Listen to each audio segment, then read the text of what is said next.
ಪ್ರಿಯ ಸಹೋದರಿ ಸಹೋದರಿಗಳೇ, ನಿಮ್ಮೆಲ್ಲರಿಗೂ ನನ್ನ ವಂದನೆಗಳು. ಈ ಸಮಯದಲ್ಲಿ ಬೈಬಲ್ ಗ್ರಂಥದಿಂದ ಕೀರ್ತನ ಗ್ರಂಥಗಳು 15 ಅಧ್ಯಾಯ 1ನೇ ವಚನ ಓದೋಣ. ಯೆಹೋವನೇ, ನಿನ್ನ ಪರಿಶುದ್ಧ ನಿವಾಸದಲ್ಲಿ ತಂಗುವವನು ಯಾರು?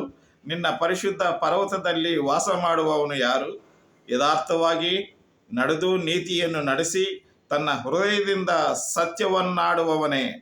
ಅವನು ತನ್ನ ನಾಲಿಗೆಯಿಂದ ಚಾಡಿ ಹೇಳುವುದಿಲ್ಲ, ತನ್ನ ನೆರೆಯವನಿಗೆ ವಿರೋಧವಾಗಿ ನಿಂದಿಸುವುದಿಲ್ಲ ಅಂತ ಬರೆಯಲ್ಪಟ್ಟಿದೆ. ಈ ರೀತಿ ದೇವರ ಚಿತ್ತವಾಗಿದೆ. ನಾವೆಲ್ಲರೂ ಈ ಭೂಲೋಕದಲ್ಲಿ ಇರೋವರೆಗೂ ದೇವರಿಗೆ ಭಯಪಡುವವರಾಗಿ ಪರಿಶುದ್ಧವನಾಗಿ ಜೀವಿಸಬೇಕಂತ ದೇವರು ನಿಶ್ಚಯಿಸಿಕೊಂಡಿದ್ದಾನೆ.